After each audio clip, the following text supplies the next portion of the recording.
given all of what occurred, I'd say that the Mets got better. I mean, we haven't seen it on the field over the Yeah. first few days since the trading deadline, but I think that ultimately they're in better shape than they were before.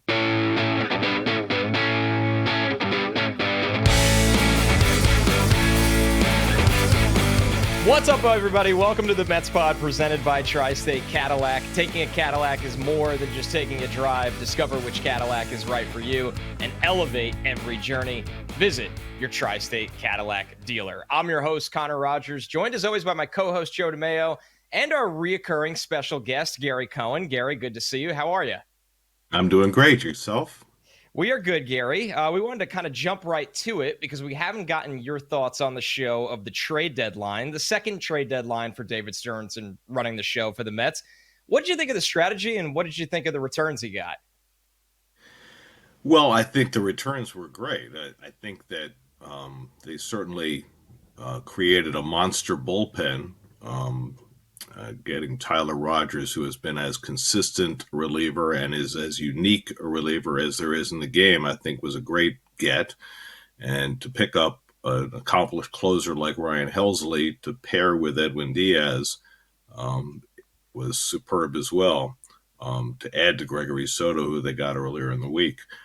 Um, it would have been nice to get a top line starting pitcher, but I think that the prices for those guys were so high, would have required probably two top five prospects in order to get a Sandy Alcantara or somebody of that nature. So I understand the reluctance to part with those pieces. And Cedric Mullins was a nice pickup. I think that the Mets probably didn't need that piece. I think that they could have gotten away with what they had because Jeff McNeil was doing an adequate job in center field, and they have enough pieces to fill. But given all of what occurred, I'd say that the Mets got better. I mean, we haven't seen it on the field over the Yeah. first few days since the trading deadline, but I think that ultimately they're in better shape than they were before. You mentioned pursuing a starter, and obviously that didn't work out at the trade deadline. So the Mets rotation is what it is now. How would you handle the rotation going forward? More specifically with Montas and Holmes, who I know Montas is going to be available out of the bullpen this weekend, so it seems like maybe his role is shifting. And Gary, do you think it's time for Nolan, McLean, and or Brandon Sproat to find their way to the big leagues and join this Mets rotation? Well, I think at this point, as we speak, with 49 games to go, I think that the leash is short. I think Montas is going to pitch on Saturday against the Brewers, probably with an opener in front of him. And if it doesn't go well, I think there's every chance that the Mets make a change. Holmes is more of a wild card. I think that his performance has been pretty good up until the last couple of starts. We don't know if he's running out of gas because he's surpassed by far the most innings he's ever thrown in a big league season. But there's no question that Sproat and McLean are very much on the immediate horizon. And if things don't go well this next turn or two through the rotation, I'm sure we'll see one or both of them sometime late August, early September.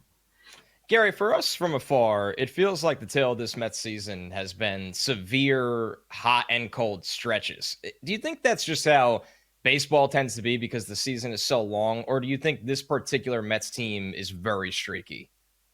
I would not have expected the Mets to be as streaky offensively as they have been.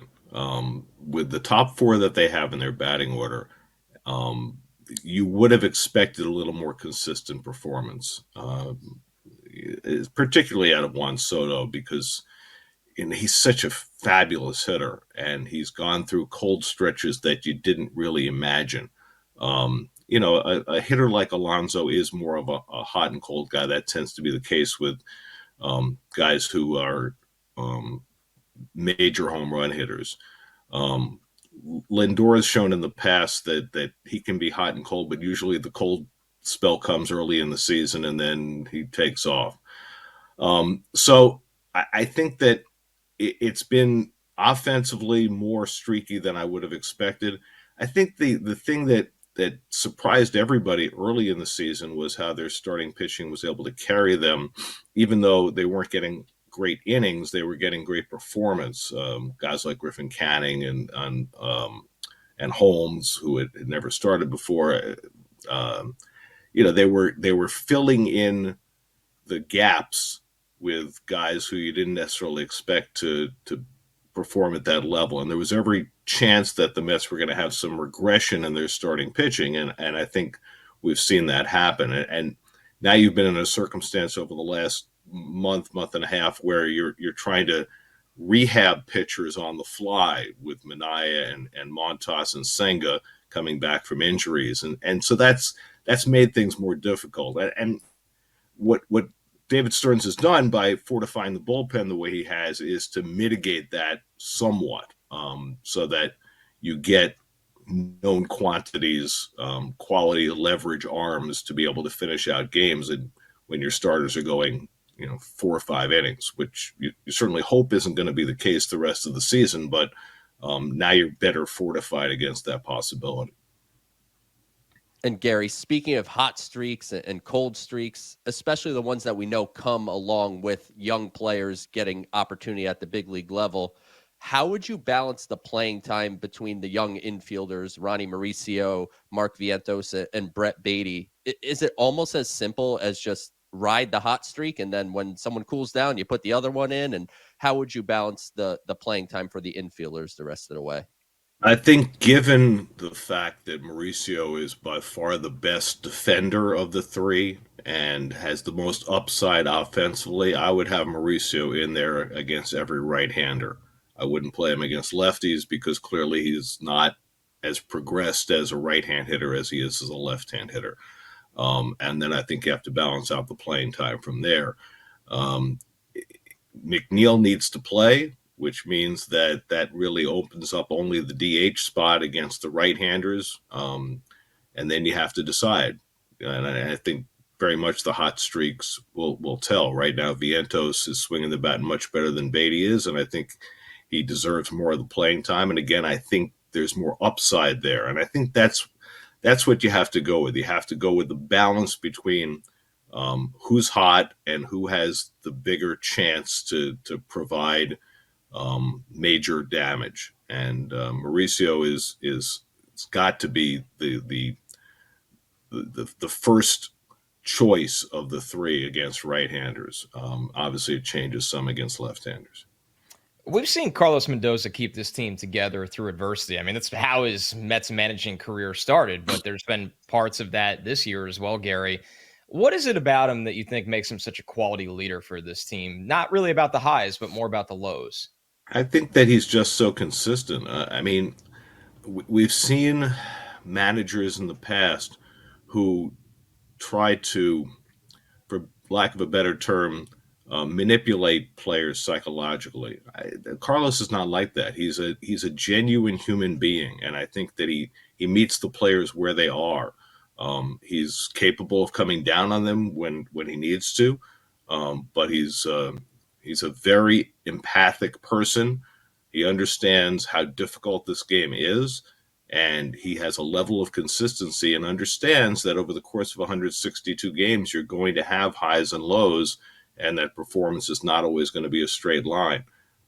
So he very much trusts the process.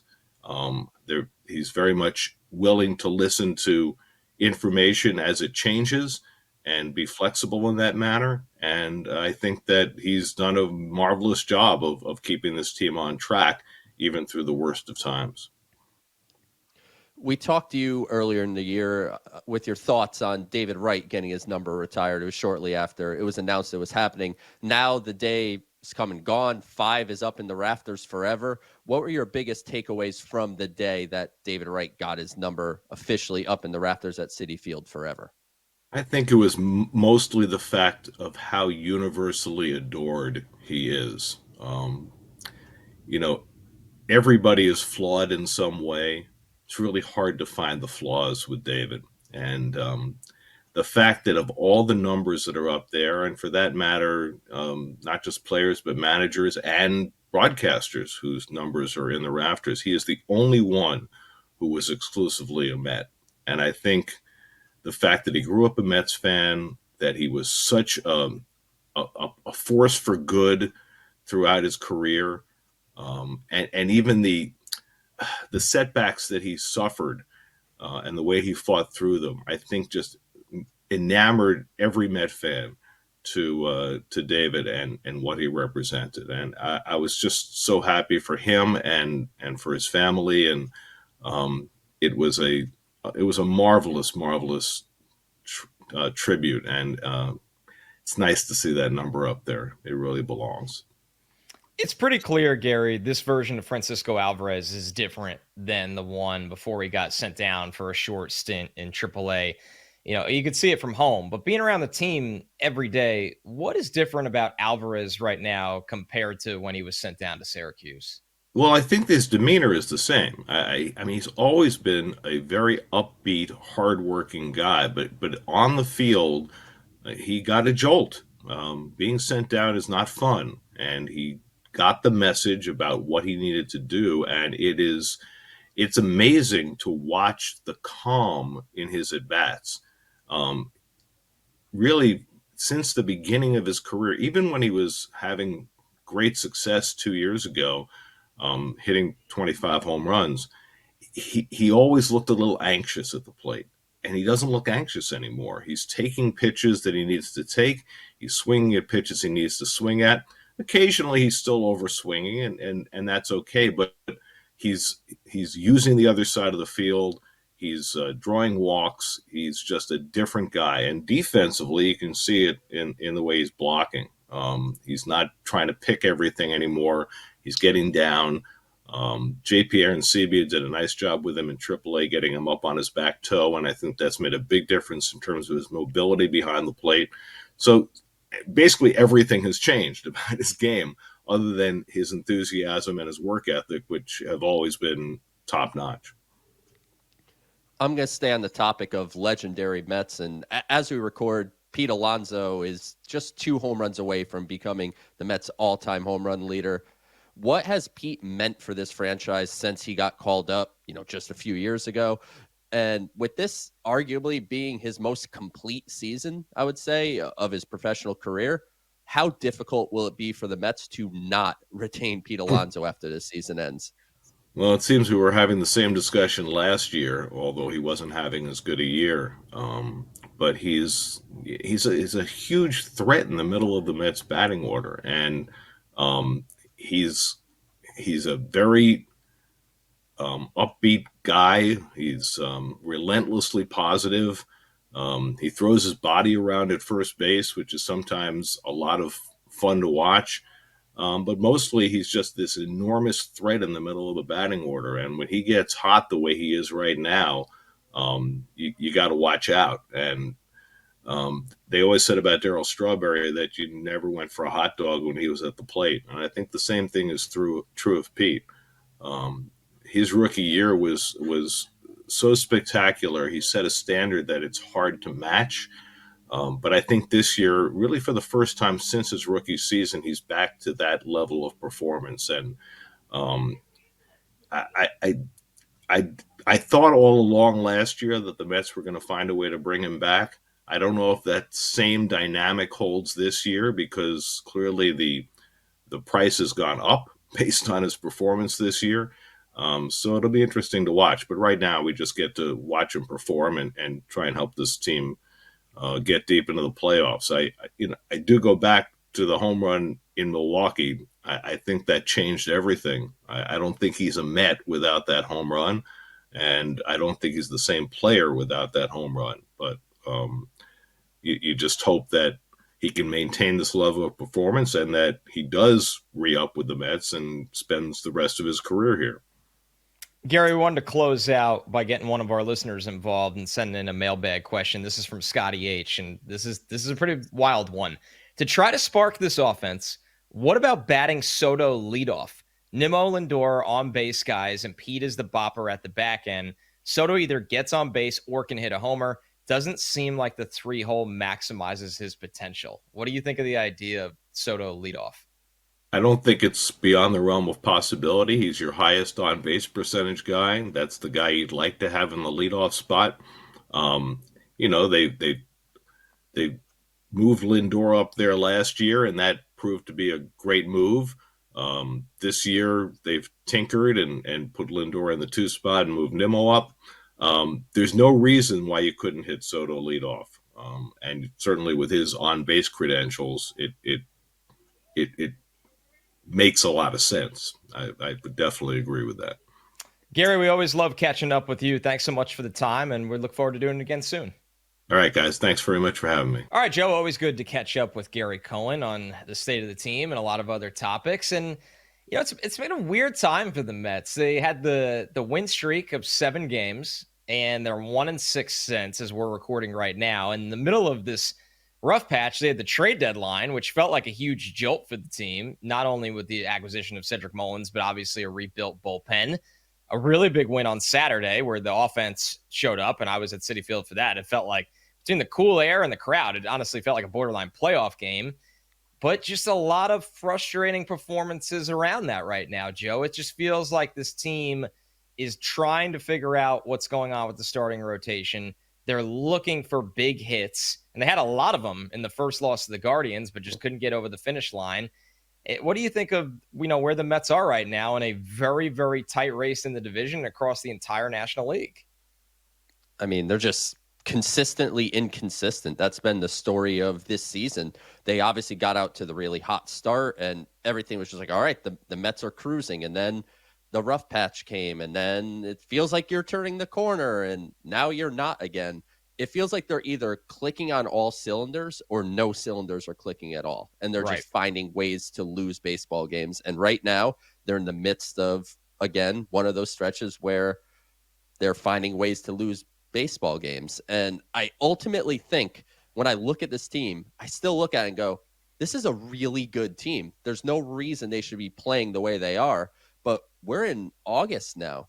I think we're beyond the evaluation stage. We're beyond the, it's going to work itself out. Maybe it does. And maybe this team gets in October and they have a run and everything works out like we hoped coming into the season. But we're at the point now where we have to wonder, is this Mets team really as good as we think it is? Or is it just us looking at the team on paper and saying, on paper, it's really good? Because the results are breeding a very good team, but maybe not World Series winning type of team. Especially in the National League, right? That's what kind of changes the conversation because you watch the American League and it feels like this giant pool of teams that you could sit there and go, whoever gets hot when the playoffs start is going to go to the World Series in the American League.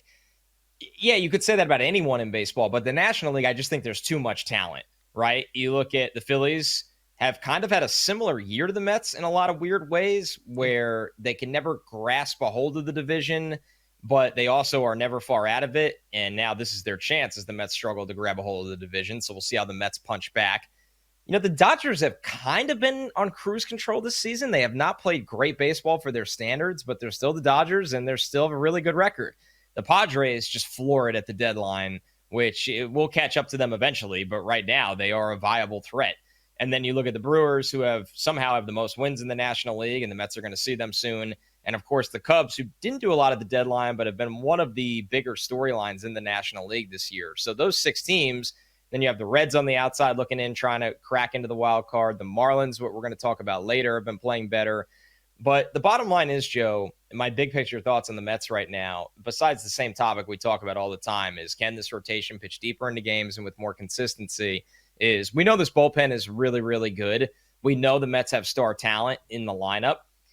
This is the same theme over and over again. We have not had a month or a stretch where Alonso, Lindor, and Soto are all going at the same time. And I'm not saying all 3 need to be having a 900 OPS at the same time. That's not the conversation. I'm saying while 2 are hitting the ball pretty well and are hovering between that 850 to 900 OPS for a couple weeks, can the third one kind of be the average version of themselves? It feels like that third player is always having there's really no way to sugarcoat a horrible month, right? We saw a horrible stretch for Lindor. We saw a terrible July for Pete Alonso. And now we've seen Juan Soto, who had the slow start to also really struggle as well after he had a historic June. So you just have to wonder, is there a world where all three do get going at the same time at the perfect time? That's what we're all hoping for. But I think your question is really fair and balanced, Joe, where sometimes you have to just look in the mirror and say, man, you've been this for 75+% of the season. Maybe this is just who you are, but now we have some better reinforcements to round out other areas that get us in, but is it enough? And that's going to be the lingering questions with the Mets as they finish these last 2 months of the season. We're running out of months to have that month, Connor, that you're talking about where everyone is clicking on all cylinders. And maybe that happens at the exact right time. And if it does, then this team can go all the way. I'm not here to be the negative Nancy. That's like, don't even worry about the Mets aren't World Series contenders, but they need to play better baseball. That's what it comes down to. And they need to play more consistent baseball. And if you could get specifically those top three guys cooking September 15th and on, or September 20th and on into the playoffs, then this team is a force to be reckoned with a rotation that we certainly have. I mean, Frankie Montas, I know the Mets are giving another shot, but it sounds like he's moving to the bullpen. Carlos Mendoza certainly didn't deny it, and he's going to be pitching out of the bullpen this weekend, following an opener probably. Clay Holmes, if he's not running out of energy or hitting a wall, that time is going to come probably before the end of the season. I still think the top three are going to be fine. I trust Peterson. Manaea was on absolute cruise control until a catastrophic sixth inning in the first game against the Guardians. So I feel good about where Manaea is at.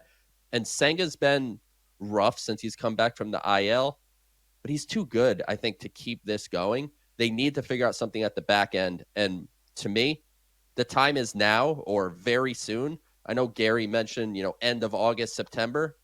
That's too far away for me. The Mets I'm with you all the way. They need one of, probably not both. I think that's a lot to ask for both, but one of Brandon Sproat or Nolan McLean, frankly, should be starting this weekend, but it sounds like that's not the case. So I want them up next week then. As soon as possible, one of these kids has to be here to try to provide a spark in this rotation that is giving you nothing as far as length or, frankly, quality of start other than Peterson. I have a thought and a question, Joe. My thought is, and I'm agreeing with you, but also for another reason, the time is now. Because if it doesn't work with whichever one of the two you bring up first, Sproat or Nolan McLean, I'm giving the other one a look. This isn't hey, we're going to choose one and see how it goes. No, this is time. This is go time where let's give you a look. And then also, let's be real.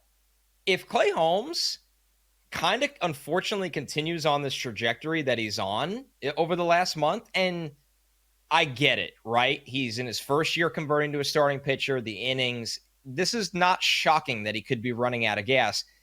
You might need a second starter, and that depends on what you think of where Blackburn and McGill are at, but that's not, the upside doesn't exist with them that does with the young guys. So those are my thoughts, Joe. My question for you right now, do you think they're not committing to one of those two? Because we heard that they might have an opener for Montas, which, by the way, does nothing for me. I mean, he still has to throw majority innings against, right now, the best team in baseball in the Brewers, which, they're a very good team. I think the record, I don't consider them, in my opinion, the biggest threat in the National League as much as the wins are what they are, and credit to the Brewers for having them. Do you think that they don't want to throw one of the young guys, not only on the road, but against a really, really tough Brewers team where that's kind of throwing them into the fire? That could be a factor for sure. I think, too, we're dealing with throw days. Like Nolan McLean is pitching Tuesday night for Syracuse. So if you're listening on Wednesday, you already know how he did. If you're listening on Tuesday evening, he's probably pitching while you're now listening mad to this. That he's throwing another minor league game. You're now mad that he is not available for Saturday. Brandon Sproat's throw day, I don't know exactly what it is. So maybe this lines up for a next week. Like this is speculative. I'm not sourcing anything here, but I feel like next week when they come back home with Atlanta, like, can you imagine a Brandon Sproat or a Nolan McLean, whether that's Tuesday or Wednesday of next week, against Atlanta, like that would bring some energy back to Citi Field for a starting pitching rotation that I think gives a lot of Met fans dread on a day-to-day basis who's taking the ball. And regarding the Montas situation, my question really here is, what's the point of doing what they're doing on Saturday? Why doesn't he just start the game? Why does he need an opener? Are they, I mean, I guess the only thing, like, are they trying to get him used to warming up in the middle of a game instead of the normal like pregame routine? I don't know, but yeah, look, the Frankie Montas deal, it's not exactly looking like David Stern's best move that he's ever made. I mean, you could almost ask yourself at this point, if while they're trying to figure out when to line up Sproat or Nolan McLean, is it better for that day to not only throw Montas in the bullpen, but to let Austin Warren or somebody of that ilk start the game? If you somehow luck into 3 or 4 quality innings, just hand it off to your super bullpen. I mean, seriously, like you have to ask yourself at some point, this is a one-off. The Mets aren't trying to replicate that format for the rest of the season. It's a one-off. So I'm with you, Joe, because you got to look at it like this. There's really only 2 outcomes. One, when Montas comes in, he pitches how he's been pitching, and it's not good enough, and that's being polite. Or 2, he's okay for a couple innings, but don't fool yourself. Nobody has the confidence that he's a guy that you're going to throw throughout a stretch run where there's no more punt games. It's just the reality is here. Like the hourglass has emptied out. You have to look for upside in a different place, and you have 2 of those guys staring you right in the face right now. And every game is going to count now. Every game counts over the 162 when you get to the end, obviously. But it's different in June. We're now in August. We're approaching the middle of August, and you're running out of time. And the Phillies are not going to go away. And as much as the modern day baseball game is just get in, and you have a shot, I want to win the NL East. And I don't know if that means I'm going to have a better or worse schedule in the playoffs. I don't know, but I want the Mets winning the division. The standard here should be winning the division and making deep runs in the playoffs, and hopefully some World Series mixed in year after year. And, I don't want to settle for just getting in the dance. And, Frankie Montas right now is not giving them a chance. And Clay Holmes, on the other hand, the last couple starts are not looking so good, but he's largely been giving them a chance even when he's falling apart in the 6th inning. They need just another option with upside. And as you mentioned, Brandon Sproat, he's been fantastic over his last 6 starts. He has an ERA of 0.55. He's striking guys out. Nolan McLean has been, frankly, the model of consistency all year. He's never really had like a blow-up start, and he's a guy I think is ready to go. So if you call up either of these guys, I think they give you a real chance to win, and frankly, probably a better chance than Frankie Montas does right now. We're going to go down on the farm, take a couple mailbag questions, and then we'll get back to the big league club because there's so much to talk about right now with the Mets. This is from Elonda26. Thank you for the 5-star review.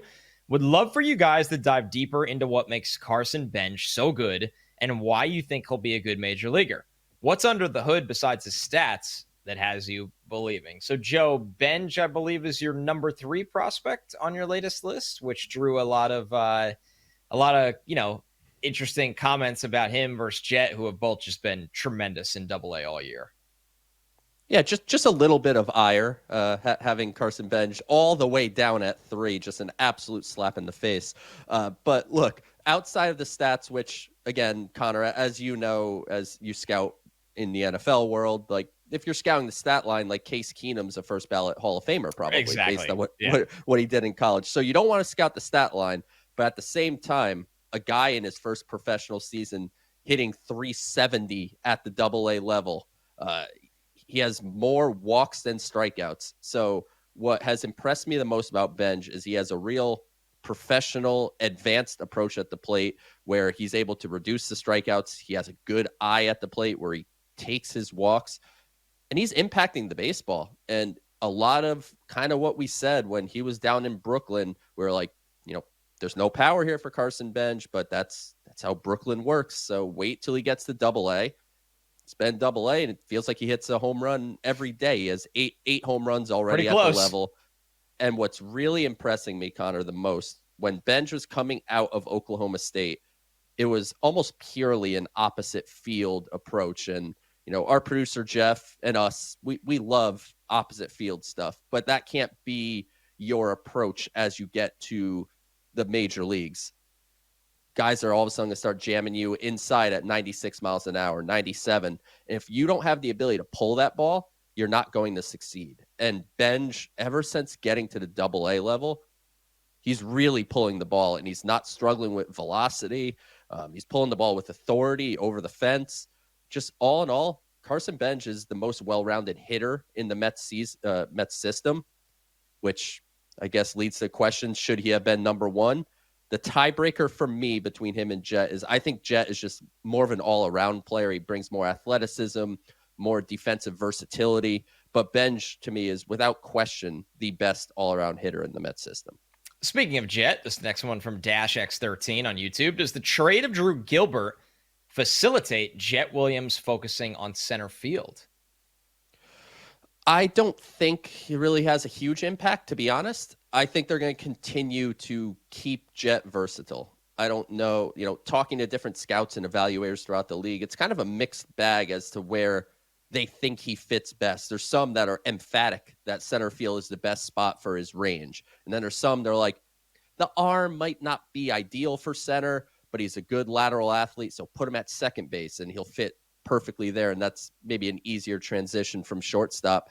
So I would say, no, I don't think the Mets will be now all of a sudden, hey, Jett, you're now a center fielder. I think they're going to continue to have him play all three up the middle spots, but I'm hoping as he gets to AAA here, hopefully before the season ends, get him to AAA, and I'd like to see him really focus more on center and second, and then you really get a true determination. What is he going to be defensively at the next level? Of course, after a lot of player movement from the trade deadline, specifically in the system, check out Joe's updated top 30 prospects. That is post-draft, post-trade deadline on SNY.TV. You're listening to the Mets Pod presented by Tri-State Cadillac. Subscribe to the Mets Pod at Apple Podcasts, Spotify, SNY's YouTube channel, where you can watch every show or wherever you get your podcast. All right, Joe, let's review our scoreboard predictions from last week. Yes or no, will Mark Vientos be a Met post-trade deadline? Joe, you said no. I said yes. I get the point. Yes or no, will Luis Robert Jr. be a Met post-trade deadline? We both said yes. We don't get a point, either of us. Yes or no, will the Mets trade for a starting pitcher before the deadline? Joe, you said no. I said yes. You take home a point there. We wish they did. Yes or no, will any prospect in Joe's current top 10 be traded away? We both said yes. We both got a point. Jesus Baez, and I think Gilbert was right on the outside by the end of that, but Baez absolutely qualifies. Yeah, it actually was 2 from my preseason top yes. 30. Yeah, so preseason Baez and Drew Gilbert was number 10 exactly, so 2 of the top 10. But had these guys not gotten traded, so just for reference, one person did ask me on Twitter yesterday about the deadline guys. Baez would have been the only one in the top 10 that the Mets traded. Gilbert would have been just a couple spots out. Over-under was 1.5 for Pete Alonso home runs. He was coming into the week very cold. Joe went with the optimistic over. I went under, and Alonso hit 3 home runs. Joe takes home the point. Over-under 5.5, Juan Soto walks. Joe went over. I went under. Juan Soto only had 1 walk, Joe. The line was 5.5. So I take home the point there. Yeah, that was kind of the thought process. He's been trying to swing his way out of a slump, and you want to see him kind of get back to being himself. Over-under push was 4 for Mets wins.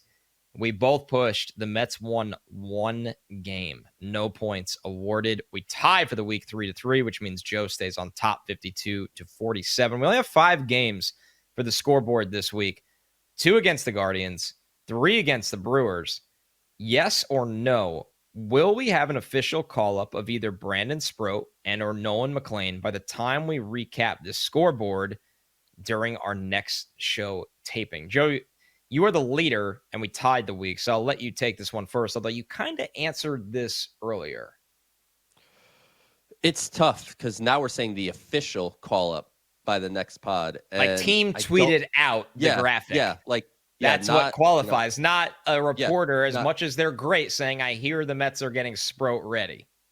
Yeah, so I'm for the sake of the actual wording of this, I'm going to go no, just because of when we record the show too. Sometimes, like, I don't know if it's going to line up where it's officially official, but I really, really think there is a possibility we see one of these guys during next week.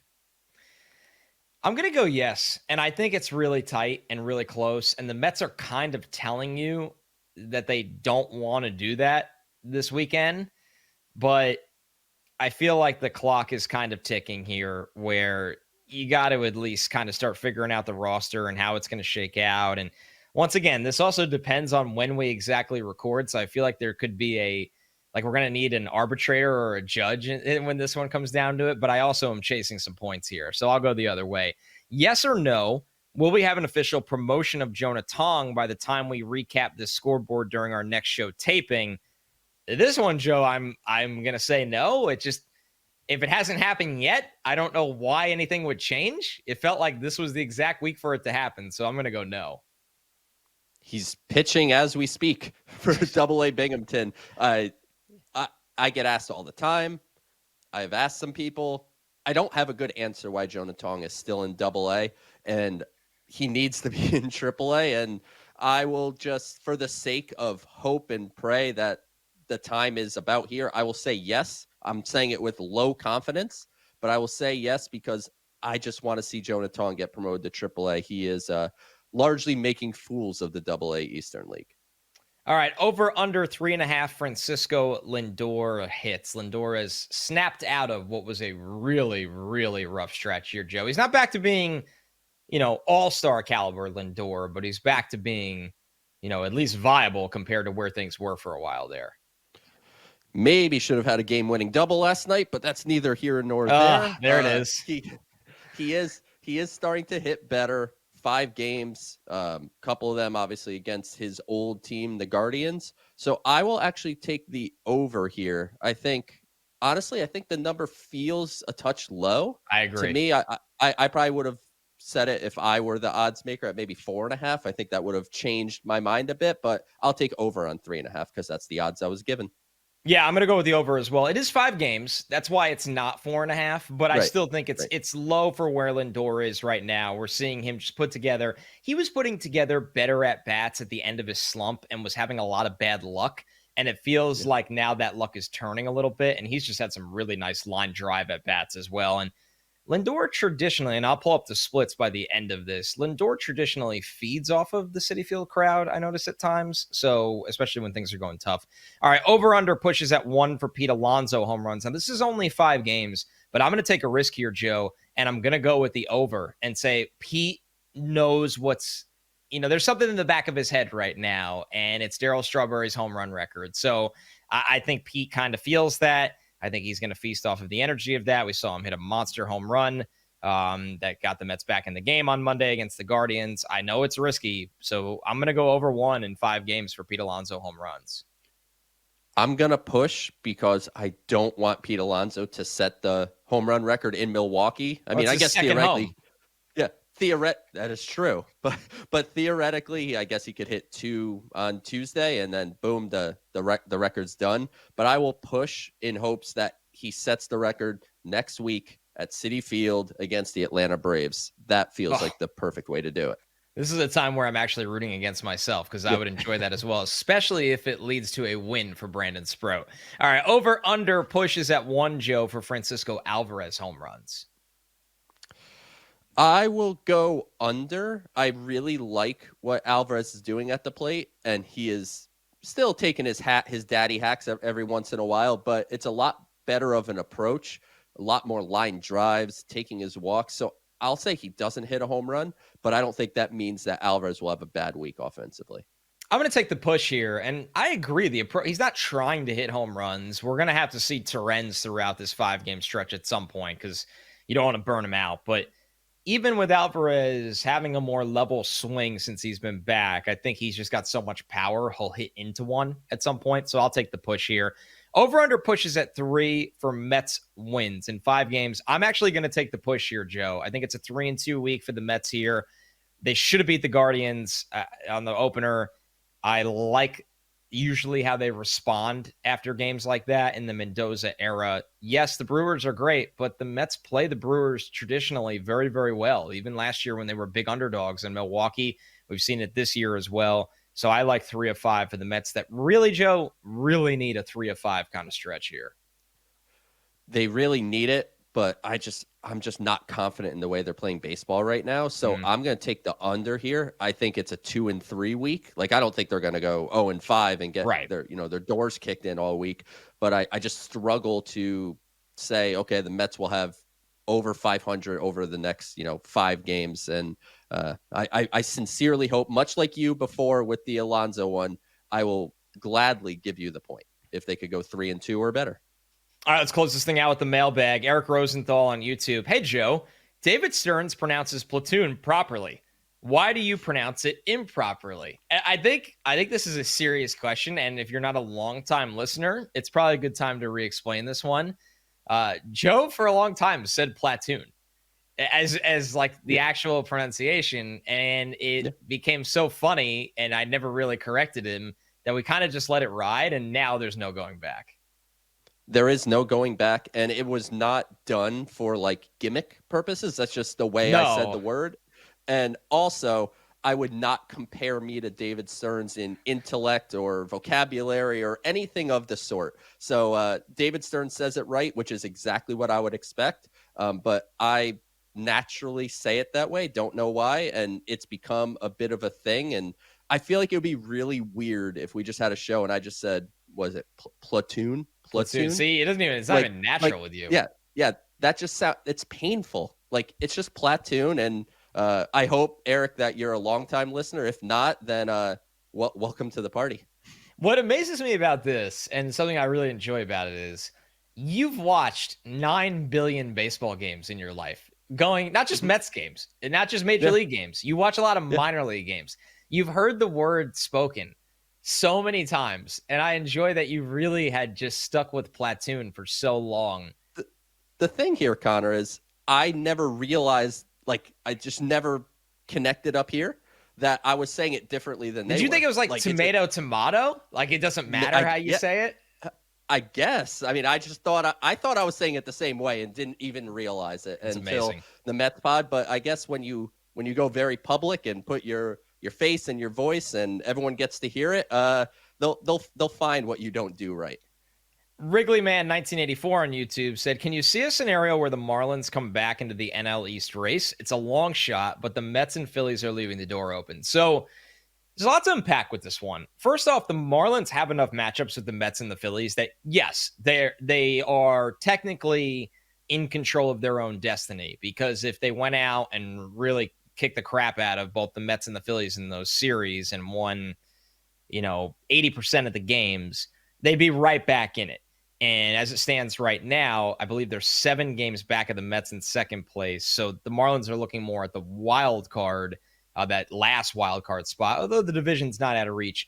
It's not as crazy as it might sound if you haven't been paying attention to the Marlins, because they've been playing really well for a consistent stretch here, Joe, and they didn't just blow it up at the deadline like a lot of people thought. The other side of this to me, Joe, even coming off of a sweep against the Yankees where there was no Aaron Judge, the Yankees went full New York Yankees and made some of the dumbest mistakes, even by their standards, that I've ever seen. And all the new relievers they got had the first day jitters and were just terrified out there. And credit to the Marlins for taking care of business. But the side of it that I'm a little skeptical on, and even with the, we have the bad feelings that the Marlins could always do this again, Sandy Alcantara's been horrible, Joe. And it wasn't one of those, right around the deadline, there was about 2 starts for him where it was like, oh boy, he might have found it again. And the Marlins, if they hold on to everybody, can really reel off a lot of wins here with him and Cabrera. And then right after the deadline, just a blow-up start once again, Joe, that if Alcantara doesn't get back to being an ace, and he's not even pitching at the quality of a number 4 or number 5 right now, then I don't think the Marlins can get back into this. Yeah, I don't think they're going to climb back into the NL East race. There is some talent there, like you said. Sandy Alcantara hasn't been consistent, but there's always that shot that the next time he goes out, he throws 7 shutout, and then he's just off to the races. And obviously, Edward Cabrera has been good for them. I just think they're just a little light in talent right now. And they did move Jesus Sanchez, which is just one guy, but they made some minor adjustments at the deadline. I think, could they push for that third wild card? Maybe. But I don't think, as far as the NL East, even though the Mets and Phillies aren't playing their best, most consistent baseball, there's better days ahead, I think, for those two teams, and they'll kind of pull away from the Marlins.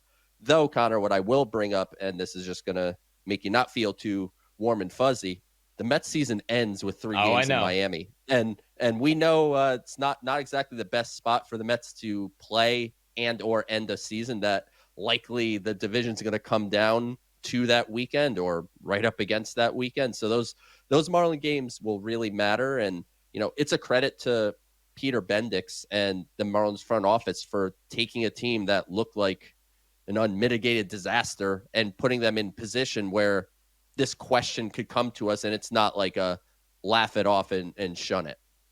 No, I mean, Kyle Stowers, who they got last year from the Orioles, has a 943 OPS. Agustin Ramirez, who they got from the Yankees, has had a good year. The guys they've gotten in trades are performing at a really, really high level right now, where I don't think they're going away, but I do think because they never make the moves it feels like they need to all the time, it's going to be tough. Maybe they surprise us, but I would never rule them out of it. I think if you're a Met fan, what I'm looking at is not the Marlins being back trying to take the NL East. It's how much of a thorn can the Marlins be in the Mets' hopes to win the NL East, which is a consistent theme with the Marlins, even during their really, really bad season.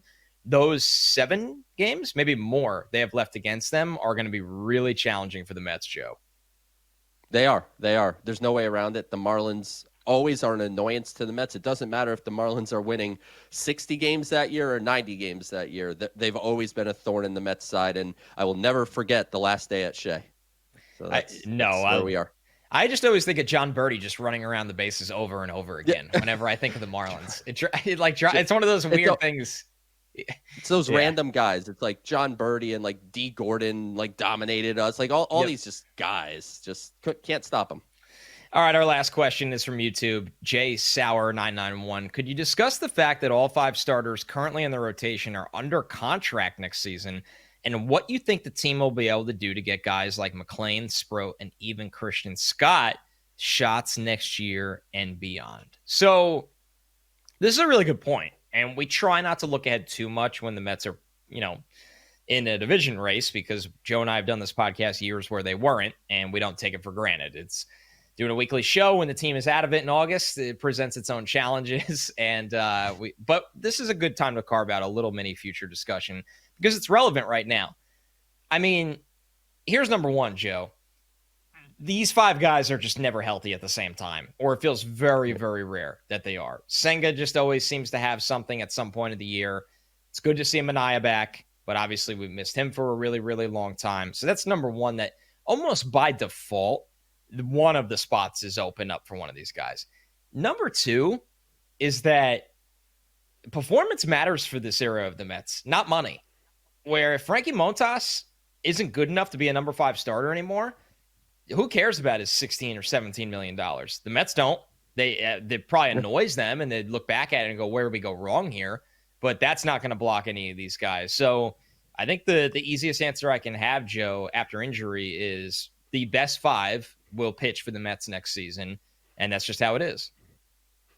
One way I'll take it from a positive standpoint is we're not entering this winter where it's like, the Mets have 3 open spots in the rotation. How are they possibly going to fill it? The Mets are at the point now where they have theoretically more than enough bodies. I hate to say that because we know that's never the case, and they've used 40 some odd pitchers this year, the most in all of baseball. Injury is a factor. And also, as you mentioned with Frankie Montas, if he's here through the rest of the year, which, frankly, if he doesn't turn his performance around, there's nothing stopping the Mets from designating him for assignment towards the end of the year and just biting the bullet on the money if that's what they want to do. Or in the offseason, everybody's looking for pitching. You go around and you say, we'll eat 80% of the money. Will you take Frankie Montas off our hands? So the Mets will be in position, I think, to be able to do that. And I don't look at it as so much a bad thing about finding space for the young pitchers, because I feel good about what Kodai Senga is. I think I'm gonna feel good about Sean Manaea, depending on how everything goes with the loose bodies heading into the offseason. Year 2 of Clay Holmes, I think, will be great. David Peterson has established himself, and between injuries, getting rid of guys, and to your point, Connor, about the best 5 or 6, because they will spend a lot of time in a 6-man rotation with Kodai Senga just simply existing on the team. There's not going to be a shortage, I think, of opportunity for Brandon Sproat, Nolan McLean, Jonah Tong when he pushes his way up to that level. The exciting thing is that the Mets, I think, have their veteran pitchers under control, and then the young guys are really banging on the door hard, specifically with McLean and Sproat. And Jonah Tong's going to be, next up sometime next year. We'll be having the conversation of when do the Mets promote Jonah Tong. I feel like that's going to be a recurring segment on this show in 2026. But the Mets are in a good spot, I think, as far as their pitching depth. Now's not the time for me to expand on this take, because we're going to have a lot of time to do it in that gap we have between when the season ends and the actual offseason begins. But I feel pretty strongly, Joe, that the Mets are going to trade for someone this winter that they project as an ace. That doesn't mean that they are, like when the Yankees signed Max Fried, it's like that's an ace. It could be a Sandy Alcantara where he needs a bounce back year. I think the Mets are going to make a move on the trade market for somebody they project as an ace level pitcher. And that is going to cost you at least one of those 3 young guys mentioned in the question and more. And Joe, you kind of hinted at this already. You might pay down the salary of a Frankie Montas as well. Not that he's bringing you back value, but you're clearing a roster spot for that. So we're gonna have a lot of conversations about that, Joe, when necessary. Connor, I got a hypothetical for you. I know we're wrapping the show here, and I certainly don't want to look too far ahead, but we can really quickly look back. Do you think the Mets should have traded Jett Williams and Brandon Sproat for Garrett Crochet when they had the opportunity? Yeah, of course, but that's revisionist history for me. Well, that's what it's, yeah. Right, like, yes, but in the moment, I didn't sign on this podcast every week, and when I feel strongly enough about it, I have 60 minutes of a microphone on SMY's platform to say something, you have hits and misses. I didn't like the Frankie Montas signing. I was also on this mic saying they should go out and get Walker Buehler, and he's kind of stunk this year. Yeah. So... And there's a million examples of those. I can't go back and find a clip where I said, you know what? I would trade Garrett Crochet and our top pitching prospect. Jett Williams and a top pitching prospect for Garrett Crochet. But I wish they did now. Yeah, because here's the problem, Joe, of why people look at it like that. Carson Benge wasn't Carson Benge. So now you're looking at it and going, we have a great bat in the system. Now we have 2 in Jett Williams and Carson Benge. So it'd be unfair revisionist history. But since you simply asked the question, yes, and it kind of has given me a different feel going into this offseason that I didn't have last offseason, that I am comfortable making a big trade for a frontline starter this offseason, because the Mets should be all in next year. They have a lot of business to take care of, but just when you look at certain team windows, that the Mets should be all in next year, and I think that's at the top of the list. Totally. I think having that stopper, whether it's a ace or a number 2, just that guy that you really can rely on. The Mets need it. Let's just hope we head into that offseason and we're hoisting a World Series trophy. We're at the parade. We're doing all the fun stuff. And then it's like, oh, how do we go and repeat? That's the attitude we need to try to have for the rest of the season. I know I'm trying to close the show, but I can't let this topic go. To kind of bring up more examples, you were steadfast and very, very, consistent with wanting nothing to do with Carlos Rodon when he was a free agent. And that contract is horrendous now. Even after he has been better this year, nobody wants anything to do with that contract. There was a lot of Mets fans, and I think we knew it was never happening, so we never actually really entertained it too much. But they were like, what about Corbin Burns? Right? So and those are examples of it not working out. But Garrett Crochet is an example of it working out. And Max Fried is a little bit more tricky, because I don't think anybody thought Max Fried would be anything. I think everyone thought he'd be stellar this year. It was the term of the contract. And he's hit a speed bump here for a couple of starts now. So you want to go for an ace, like, it's a risk no matter who the guy is and what his pedigree is and what the contract is and what the return is. But I think the Mets are entering a time this year where they know they probably have to kind of take that swing. I would be truly revisionist if I said all along they should have done that last year. Right. Yeah, so for sure. I also didn't know Sean Manaea and Kodai Senga would miss more than half the season. So we felt better, I would say, about the rotation. Didn't feel comfortable at the time. But yeah, I guess when you're looking at it from the standpoint of, well, yeah, the rotation's a real problem right now. Wouldn't it be sick if Garrett Crochet was the top of it? Yeah, I'm with you, Connor. Just wanted to circle back to last year. And we should do this every once in a while on the show. Just a circle back to some of our thoughts and where we were right and where we were wrong. No, I think it's great. And I hope in a month, the first week of September, one of McLean and Sproat are so solid up here that we're going, you know what? I feel pretty good about the Mets rotation. I can't believe I'm saying this right now. That's how quickly things can change in baseball when a young pitcher comes up. This is the Mets Pod presented by Tri-State Cadillac. Taking a Cadillac is more than just taking a drive. Discover which Cadillac is right for you and elevate every journey. Visit your Tri-State Cadillac dealer today. Remember to subscribe to the show at Apple Podcasts, Spotify, or wherever you get your podcasts. Leave us a review with a question. As you heard today, we'll take those for future mailbag segments. Of course, you can watch every show on SMY's YouTube channel. Become a subscriber over there as well. You can leave questions in the comment section of every show. That's it for us. 5 ahead for our next week of the Mets Pod. We'll talk to you soon.